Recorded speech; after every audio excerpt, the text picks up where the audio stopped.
Can you operate a grinder? All right, can we get this project done a little bit faster? What do you think? All right, let's get to work, come on. I gotta find some way to get this project done faster because this filming thing is slowing me down way too much. So, I'm enlisting the help of the dog. I wish. I've got some new chassis members that I wanna put in today. Some of the diagonals that we cut out earlier, I talked about them in the most recent episode. I'm gonna dive right into it, quit talking about it, actually get some stuff done. I'll answer some questions that you guys had about the last episode and some of the stuff that I'm doing while we get going. Let's dive in.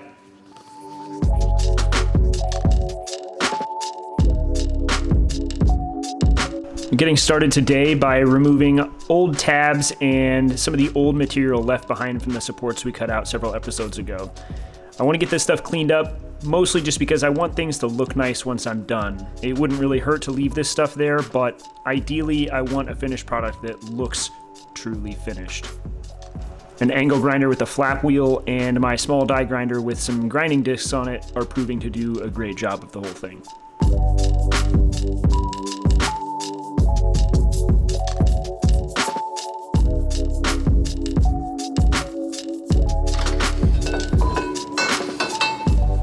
With everything cleaned up, I'm mocking up tubes and using the super scientific method of scribble on it with a Sharpie to figure out what shape I need to cut out.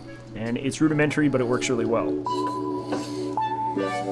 From there, it's just a matter of cutting the bits and pieces off that I've drawn with the Sharpie and cutting the part to shape, fitting it, cutting it again, fitting it, so on and so forth until the part actually fits in the car the way that I want it to. Now, if you're wondering what I think of this Milwaukee battery-powered angle grinder that I'm using, I'll be honest in saying that I never really would have recommended a tool like this. In fact, I didn't even buy this one. It came free in a sort of buy two, get one free deal that pops up for these tools pretty often, and I tend to jump on them. I've never even used this one before because I kind of presumed it would be big and bulky and underpowered being powered by a battery, but I'm gonna be honest and say I'm pretty surprised at how well this thing works. I wound up using it all day and the battery never ran out. It never felt low on power and it was pretty maneuverable and manageable in the hand. The battery on the back end of it gives it a nice counterbalance, and so it was easy to use. I'm pretty happy with it, and I imagine I'm probably gonna wind up using this thing a lot more in and around the shop, especially in the back of the car where I don't have to worry about dealing with a wire hanging out of the back of it or figuring out where to plug it in. As you guys can see, after a couple fit and cut processes, this thing fits up pretty good, and I'm happy with it. Which means now there's a bunch of paint and underbody coating that I've got to clean off underneath it, so that's what comes next. I'm just using a finger file and a delicate touch to clean all this stuff off. I don't want to remove too much material. If I'm not careful, I will make the material too thin, or even worse, burn through it, and that would be a major problem. So time and patience are the key here. If you've got a keen eye, you'll also notice some differences side to side on the chassis. The distance between the angled upright that's in place and the shock mount itself are actually a pretty considerable different distance apart side to side, showing just how handmade this car really is. Once at the point of cutting more material, I took the tube from the driver's side of the car and just copied it, making sure to note that I need to cut it backwards in order to fit correctly.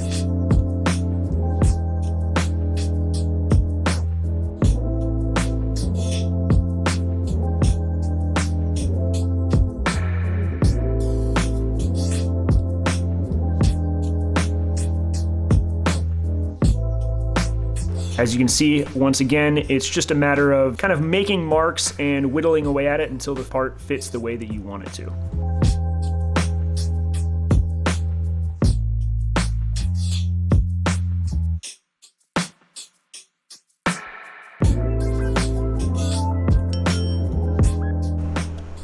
And now you guys can see all four rear chassis pieces in place.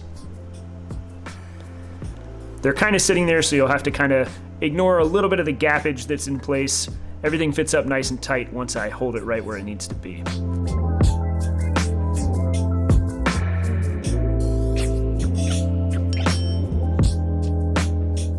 It's about 6 o'clock, give or take. I got kind of a late start today. I had a bunch of stuff I had to knock out this morning, but relatively happy with what I've gotten done so far. I've got 2 tubes in place right where I want them. They fit up real good. It's kind of what I set out to get done. They're ready to get tacked into place. I need to do some shop cleanup. You know, there's paint shavings and metal shavings and everything just everywhere. There's a layer of it on everything. Need to get that cleaned up so I can de-stress a little bit.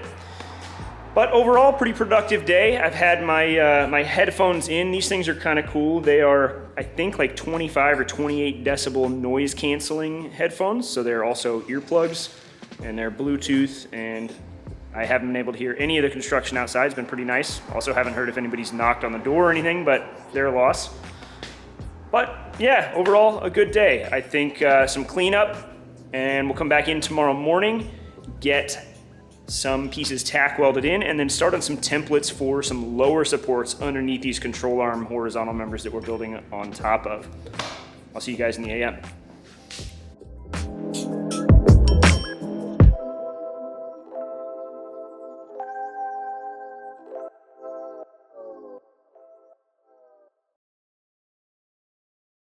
Good morning, guys. We're back for day 2. We're gonna get started today with cleaning up all of our metal, making sure that it's nice and ready for some TIG welding. We're gonna get some stuff tacked into place. I've learned very quickly that unlike MIG welding, everything's gotta be absolutely spotless to TIG this stuff.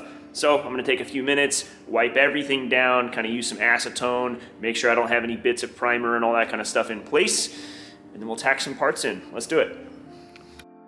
After vacuuming up some of yesterday's leftover dust, I'm cleaning everything up with acetone, which is a safe material to weld over.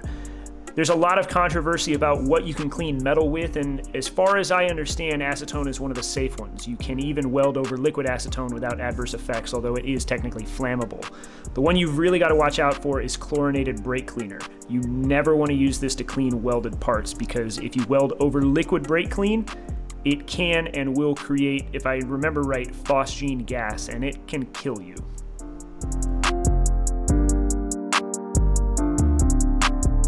Finally, it's time to get the welder out, sharpen some tungsten, climb into the back of the car, and start melting some metal.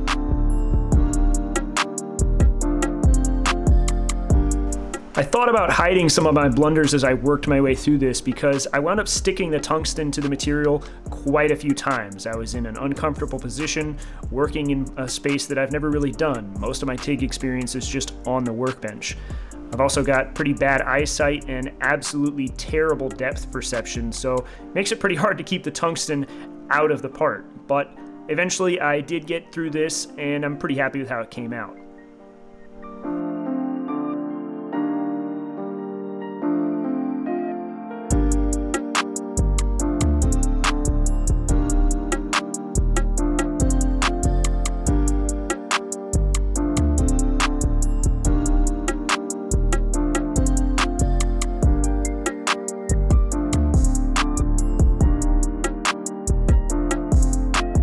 So all of those camera angles for the welding probably sucked. I apologize. I know that they weren't really any good. It was really hard to try to get the camera into anywhere that made for a good shot, to be honest with you.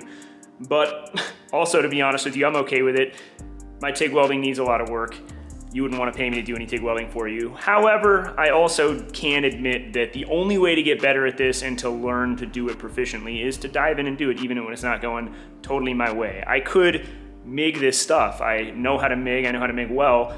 It would take a fraction of the time and it would come out probably better, but I want to get better at this TIG stuff, and diving in and doing it is the way to do that. I wouldn't continue forward if I didn't think this stuff was fully penetrated and strong.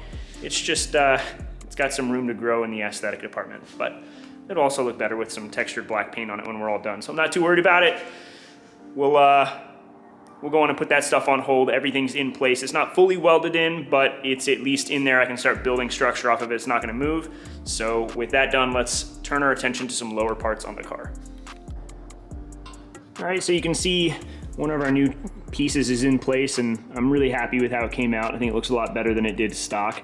The factory piece came to about right here, and now we've got them joined up here. It's a lot more support for our chassis or our suspension mount. I think that's gonna work a lot better. I'll have to get a little crafty welding in this joint here, but shouldn't be too bad. Overall, I think it looks good. We've got our other chassis rail in. Things are starting to take shape. In one of the early chassis cutting episodes, we cut a piece out that came from right here down to this. And we cut it out because it's right where the axle is and we needed that room. Now, I thought for the longest time I would wind up bending a tube that would kind of travel from this point down and kind of arc in a motion like this. But the more I look at it with the engine in place, the less I think there's really room for that and the less I like the idea. So what I'm thinking now is I want to do some form of a gusset that comes and kind of arcs. If we're looking at it on this plane, I want it to arc from here and kind of come down so it'll clear the axle, but will give us a lot of strength here. And I also think if we put it in the brake and bend it to meet this contour, it will look nice, it will look like it's supposed to be there. And because we're gonna have a gusset up here as well, I'll probably try to design them to look somewhat similar to each other. So let's get out the pen and paper, we'll draw something, we'll probably put a notch in it so that this can still exist, and see where we land.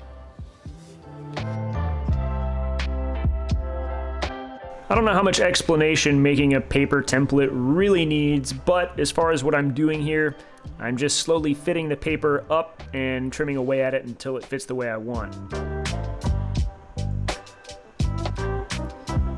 I cut things a little bit small the first time around, so I needed to cut it a second time with a little bit more flashing on the end of it. And then eventually I'm left with this, which is more or less what I have in mind, at least a simple version of it.